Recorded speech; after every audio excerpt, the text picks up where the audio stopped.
শতবর্ষী বিদ্যাপীঠ থেকে বর্ণিল আয়োজনে বিদায় জানানো হলো দুই শিক্ষক ও এক কর্মচারীকে।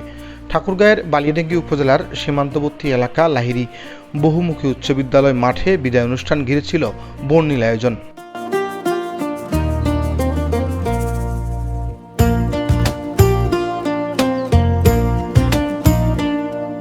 মঙ্গলবার এভাবেই বিদায় জানানো হয় ওই বিদ্যালয়ে দীর্ঘ সময় ধরে কর্মরত সহকারী প্রধান শিক্ষক মামুনুল হক, সিনিয়র শিক্ষক খলিলুর রহমান ও কর্মচারী জরিনা খাতুনকে।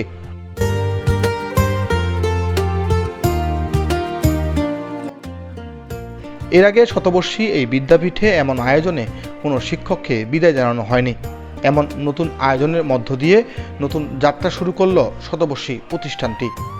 বিদায়ী সভায় বক্তব্য দিতে গিয়ে আবেগ আপ্লুত হয়ে পড়েন বিদায়ী শিক্ষকরা।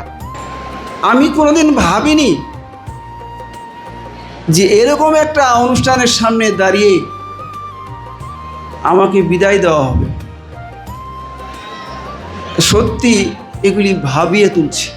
আজ মনে পড়ছে সেই হেরাসুদ্দিন স্যারের কথা, রাহেমাহুল্লাহ, সেই সিরাজ স্যারের কথা, মজিদুল স্যারের কথা, রবীন্দ্রনাথ স্যারের কথা, সুকুমার স্যারের কথা, সেই শামসুজ্জোহা স্যারের কথা, জালাল স্যারের কথা, ফরজুল স্যারের কথা। জীবন শেষ করতে পারেনি।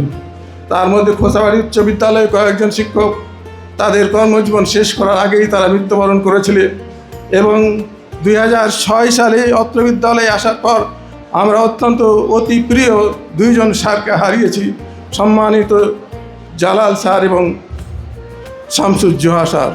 এর আগে বিদায় অনুষ্ঠানে লাহিড়ী বহুমুখী উচ্চ বিদ্যালয়ের প্রধান শিক্ষক জিল্লুর রহমানের সভাপতিত্বে বক্তব্য দেন উপজেলা নির্বাহী কর্মকর্তা অঞ্জন কুমার দাস, উপজেলা মাধ্যমিক শিক্ষা অফিসার রওশনা বেগম ও বিদ্যালয়ের সাবেক সভাপতি ও প্রাক্তন শিক্ষক মিয়া মোহাম্মদ সাইফুল্লাহ কলম। একই অনুষ্ঠানে সংবর্ধনা দেওয়া হয় চলতি বছর এসএসসিতে জিপিএ 5 পাওয়া ও বৃত্তি পাওয়া শিক্ষার্থীদের। ডেস্ক রিপোর্ট, উত্তরবঙ্গ সংবাদ, ঠাকুরগাঁও।